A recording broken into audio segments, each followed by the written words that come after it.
आप सभी को नववर्ष की हार्दिक शुभकामनाएं। मैं निधि शिमाली आपके अपने इस YouTube चैनल में आप सभी का स्वागत करती हूं और आज मैं आपके सामने लेकर आई हूं नववर्ष के प्रथम माह यानी जनवरी माह का मीन राशि वालों का मासिक राशिफल। सबसे पहले जान लेते हैं इस साल के इस प्रथम माह में आने वाले कुछ विशेष व्रत और त्योहारों के बारे में। तो 1 जनवरी को आंग्ल नववर्ष प्रारंभ होने जा रहा है। 12 जनवरी को स्वामी विवेकानंद जयंती मनाई जाएगी। 14 जनवरी को लोहड़ी और मकर संक्रांति का पर्व बड़ी ही धूमधाम से मनाया जाएगा। 21 जनवरी को मौनी अमावस्या मनाई जाएगी और 26 जनवरी को गणतंत्र दिवस और बसंत पंचमी का पर्व बड़ी ही धूमधाम से मनाया जाएगा। तो ये है कुछ विशेष व्रत और त्योहार जो कि इस माह को बना रहे हैं विशेष। अब बढ़ते हैं आगे और जान लेते हैं कि ग्रहों की स्थिति के हिसाब से ये माह किस प्रकार से विशिष्ट रहने वाला है। सबसे पहले बात करते हैं ग्रहों के राजा सूर्य की, जो कि वर्तमान में अपनी अति मित्र राशि धनु में विराजमान है और 14 जनवरी को वे अपनी सम राशि मकर में प्रवेश कर जाएंगे।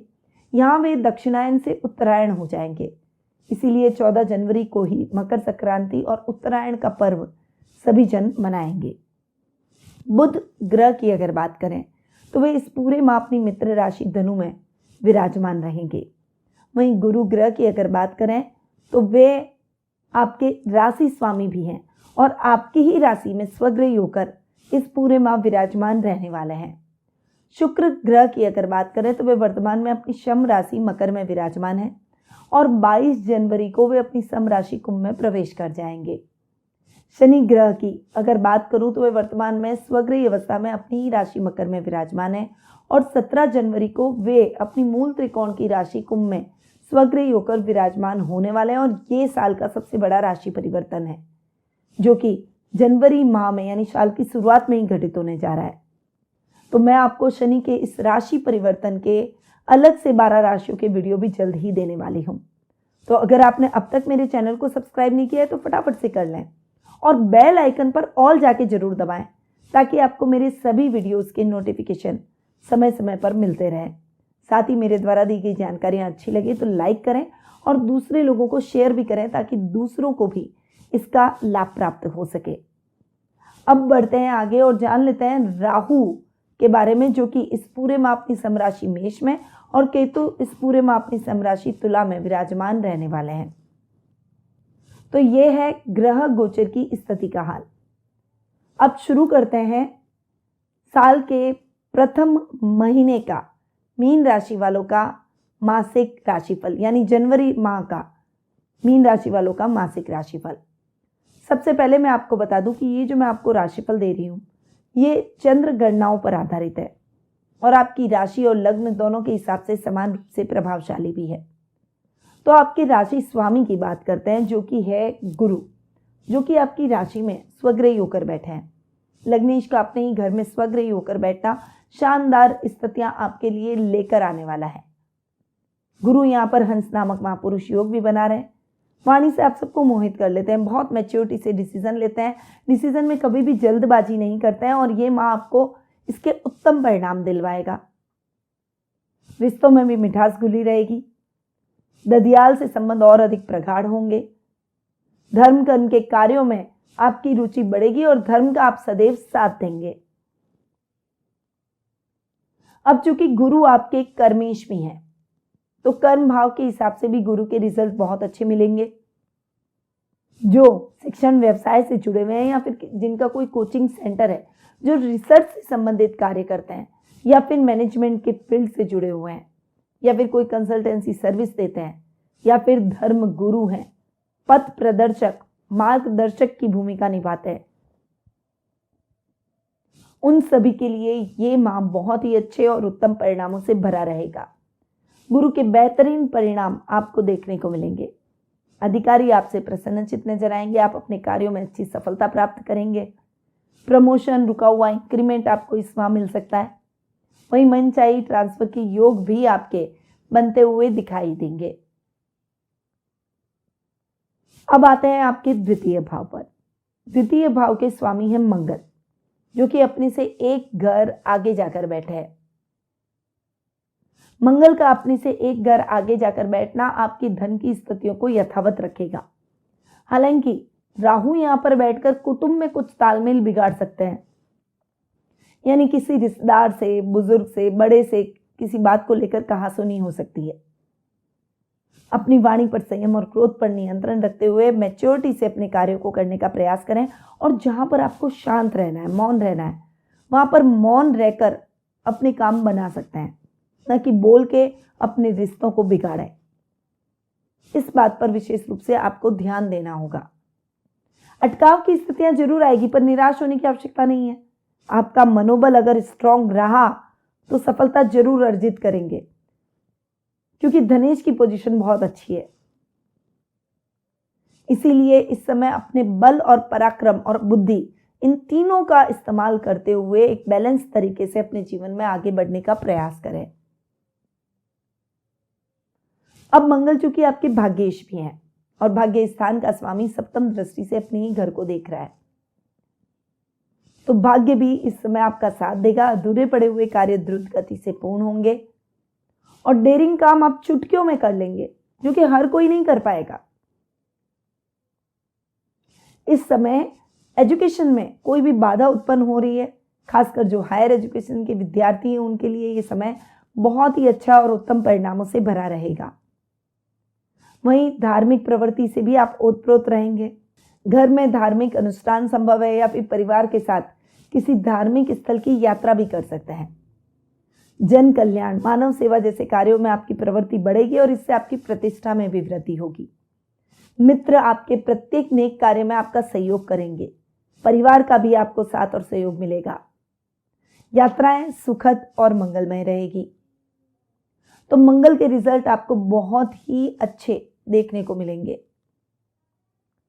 अब आते हैं तृतीय स्थान पर, यानी पराक्रमेश की बात करते हैं। पराक्रम भाव के स्वामी हैं शुक्र, जो कि अपने से नवम जाकर बैठ रहे हैं। शुक्र का अपने से नवम जाकर बैठना बहुत ही अच्छे रिजल्ट आपको दिलवाएगा। लाभ की स्थितियों में उत्तरोत्तर वृद्धि होगी। भाई बहनों के साथ में एक अच्छा तालमेल और सामंजस्य देखने को मिलेगा। परिवार का पूर्ण सुख आप प्राप्त करेंगे। कलाकारों के लिए ये मान सम्मान और प्रसिद्धि से भरा समय रहेगा। आप अपनी प्रसिद्धि को आज के युग के साथ तालमेल बैठाते हुए चरम पर ले जाएंगे। सोशल मीडिया पर आपके वीडियो आप वायरल हो सकते हैं, आपकी एक अलग पहचान बन सकती है। शुक्र 22 जनवरी को आपके 12th हाउस में चले जाएंगे, तो विदेशों में भी आप अच्छी ख्याति प्राप्त करेंगे। वहां पर भी आप अपने काम से नई पहचान बनाते हुए दिखाई देंगे। यानी पराक्रमेश का अपने से नवम और दशम जाकर बैठना आपके लिए बहुत ही अच्छा और सुखद परिणामों से भरा रहेगा। अब चूंकि शुक्र आपके पराक्रमेश होने के साथ साथ अष्टमेश भी है, और अष्टम भाव का स्वामी अपने से चतुर्थ जाकर बैठ रहा है, और 22 जनवरी को वे अपने से पंचम चले जाएंगे। तो दोनों ही परिस्थितियों में शुक्र के रिजल्ट अष्टम भाव के हिसाब से भी अच्छे रहेंगे। हालांकि इस समय यात्राएं बहुत होगी, परंतु यात्राएं अपने मन मुताबिक स्थानों पर आपकी होगी। यानी जो स्थान आप घूमना चाहते हैं, देश दुनिया घूमना चाहते हैं, वो सपना आपका पूर्ण हो जाएगा।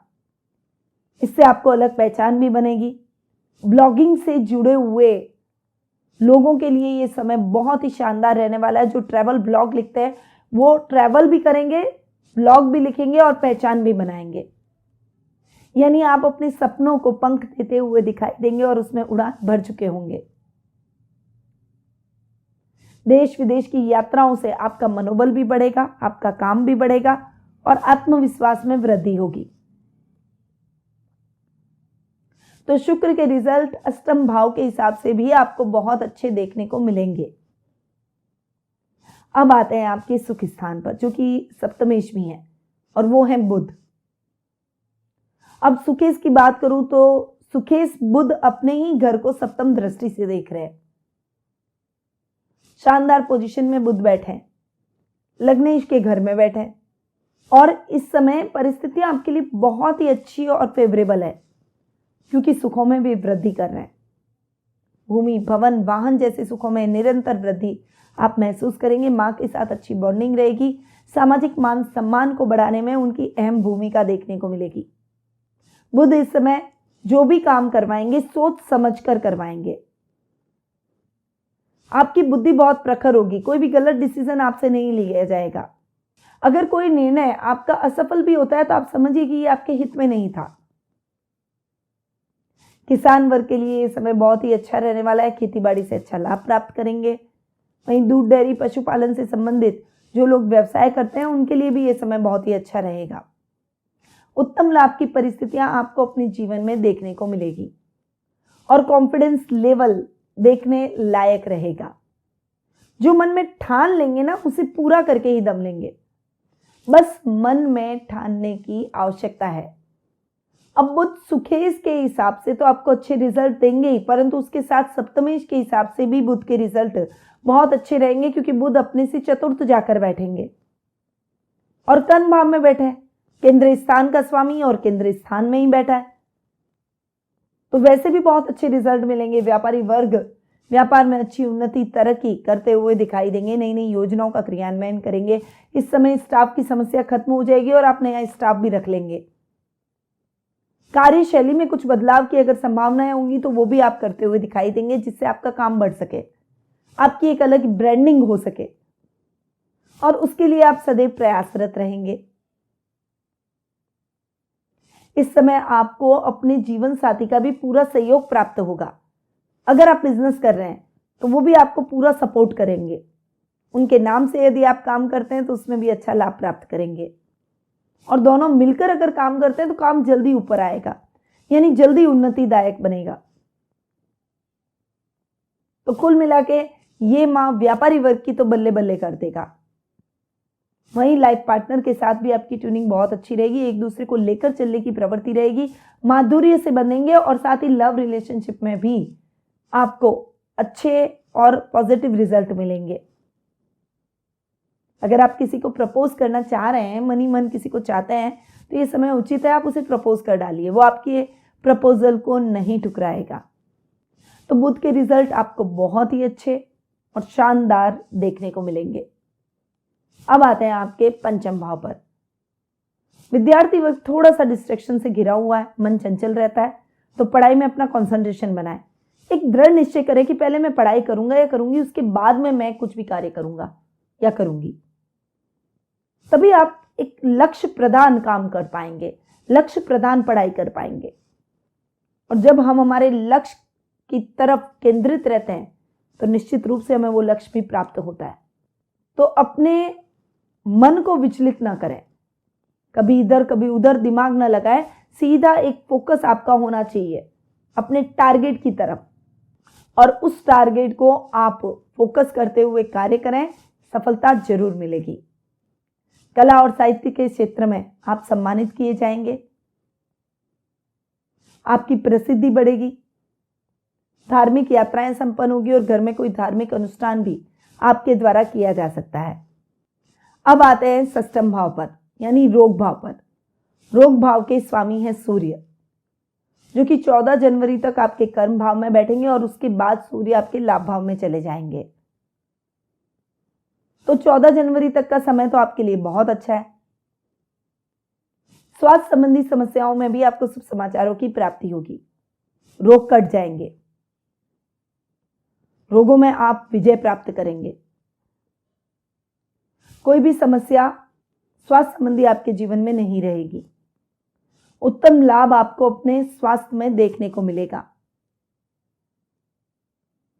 पर सूर्य 14 जनवरी के बाद जैसे ही आपके लाभ भाव में जाएंगे, हालांकि लाभ भाव में हर ग्रह अच्छे रिजल्ट देता है, परंतु अपने से षष्ठम बैठेंगे, तो इस समय आप अपनी वाणी से अपने शत्रुओं को न्योता दे सकते हैं, यानी शत्रु बढ़ा सकते हैं। अपने विरोधियों से सावधान रहें, अपनी गोपनीय बातों को अपने तक रखें और गोपनीय दस्तावेजों को सुरक्षित स्थान पर रखें। यात्राएं करते समय सावधानी रखें, और न किसी को उधार दें और न किसी से उधार लें, ताकि ये जो समय आपका चल रहा है वो अच्छे तरीके से खत्म हो जाए और समस्याएं आपके जीवन में ना बढ़े। अब सीधा आ जाते हैं आपके लाभ भाव पर। लाभ भाव की अगर बात करूं तो लाभेश है शनि, जो कि अपने ही घर में स्वग्रही होकर बैठ रहे हैं। और 17 जनवरी तक लाभेश अपने ही घर में बैठेंगे, बहुत अच्छी स्थितियां आपको देंगे। और 17 जनवरी के बाद भी अपने से एक घर आगे जाकर बैठेंगे, तब भी शनि के रिजल्ट लाभ भाव के हिसाब से शानदार देखने को मिलेंगे। इस समय शेयर मार्केट, लॉटरी, क्रिप्टो या जुआ, सट्टा, कुछ भी ऐसे रिस्की इन्वेस्टमेंट अगर आपने कर रखे हैं तो उसका रिजल्ट आपके लिए फेवरेबल रहेगा। वहीं अगर आप कोई बड़ी इंडस्ट्री के मालिक हैं तो बड़े ऑर्डर आपको मिल सकते हैं, या आप कुछ नया बड़ा काम शुरू करना चाहते हैं तो उसके लिए कठिनाइयां खत्म हो जाएगी और विजन क्लियर हो जाएगा, उस काम को शुरू कर पाएंगे। व्यापार की नई ब्रांच खोलते हुए दिखाई देंगे, सर्कल और लेवल बढ़ेगा, लग्जरी बढ़ेगी, सामाजिक मान सम्मान बढ़ेगा। इस समय घर में मांगलिक कार्यक्रमों की भी रूपरेखा रखी जाएगी। तो शनि के रिजल्ट आपको बहुत ही अच्छे लाभ भाव के हिसाब से देखने को मिलेंगे। अब यदि बात करूं खर्च स्थान की, तो खर्च भाव के स्वामी भी शनि है, जो कि अपने से 12वें परंतु अपने ही घर में बैठे हैं, जो खर्चों को नियंत्रित कर रहे हैं। और 17 जनवरी के बाद का समय जो हैंडीक्राफ्ट के व्यापारी हैं, इंपोर्ट एक्सपोर्ट का कोई काम करते हैं, विदेशों में जाकर कोई व्यापार फैला रखा है, या विदेशी कंपनियों के साथ जिनका काम रहता है, विदेशी करेंसी का काम रहता है, उन सभी के लिए ये समय बहुत ही शानदार रहेगा, क्योंकि शनि राशि परिवर्तन कर आपके 12th हाउस में आकर बैठ जाएंगे। जिन लोगों को शनि की 7.5 और ढैया है, उनके लिए भी ये समय विदेश यात्रा का सपना पूर्ण कर सकता है। या फिर जिनको शनि की महादशा चल रही है, उनके लिए भी ये समय बहुत ही अच्छा है। मीन राशि वालों के लिए तो ये समय शनि के बेहतरीन परिणाम आपको दिलवाएगा और समस्याओं को खत्म कर देगा। तो ये था मीन राशि वालों का जनवरी माह का मासिक राशिफल। अब जान लेते हैं कुछ शुभ तिथियों के बारे में, जो कि इस माह आपके लिए बहुत ही लकी रहेगी। वो है 2, 3, 7, 11, 16, 20, 25 और 29। अब कुछ अशुभ तिथियों के यानी ध्यान देने योग्य तिथियों के बारे में भी जान लेते हैं, जिस समय आपको अवेयर रहना है। वो है 1, 4 से 6, 8 से 10, 12 से 15, 17 से 19, 26 से 28, 30 और 31। इन तारीखों में आप थोड़ा सा ध्यान देकर अपने जीवन में आगे बढ़ें, केयरफुल रहें। अब शुभ रंग पर आते हैं, तो गोल्डन, येलो, ऑरेंज, रेड और मस्टर्ड, ये सभी कलर आपके लिए बहुत ही शुभ रहने वाले हैं। इन रंगों का आप ज्यादा से ज्यादा कोई भी शुभ कार्य में उपयोग कर सकते हैं, नहीं तो आप रुमाल ही कैरी करके अपने साथ रखिए, ताकि आपके कार्यों में आ रही बाधाएं दूर हो जाए। अब आते हैं इस माह के उपाय पर, जो इस माह को और भी अधिक सफलतादायक बना सकते हैं। बृहस्पतिवार के दिन 11 बार श्री कृष्ण सहस्त्रनाम स्तोत्र का पाठ करें। बृहस्पतिवार को पीपल के वृक्ष को स्पर्श किए बिना जल चढ़ाएं और केले के वृक्ष को भी जल चढ़ाएं। गुरुवार के दिन ब्राह्मणों और विद्यार्थियों को भोजन कराएं और दान दक्षिणा दें। बृहस्पतिवार के दिन मीठे पीले चावल बनाकर भगवान को भोग लगाकर स्वयं इस प्रसाद को ग्रहण करें, और ये याद रहे कि जो मीठे चावल हो उसमें केसर जरूर डालें ताकि वे पीले हो जाए। बृहस्पतिवार के दिन आप गौ माता के लिए रोटी निकालें और उन्हें खिलाएं। तो ये कार्य आपको बृहस्पतिवार के दिन जरूर करनी चाहिए। और मीन राशि वालों के लिए तो इस माह ये कार्य सफलता की सीढ़ियां और अधिक आपको चढ़ा सकते हैं।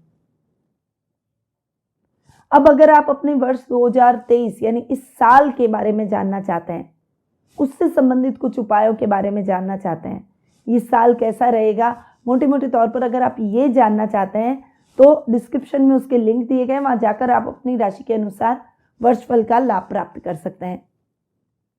और अगर आप अपनी जन्म कुंडली और गोचर की स्थिति के आधार पर अपने भविष्य को लेकर जिज्ञासु हैं, कुछ प्रश्न आपके मन में उठ रहे हैं, कुछ आशंकाएं आपके मन में चल रही है जिनके समाधान आप ढूंढ रहे हैं, कुछ उत्तम उपायों के बारे में जानना चाहते हैं जो कि आपके निजी जीवन को उन्नति के रास्ते पर ले जाए, तो आप टेलीफोनिक अपॉइंटमेंट और पर्सनल मीट के माध्यम से मुझसे जुड़ सकते हैं।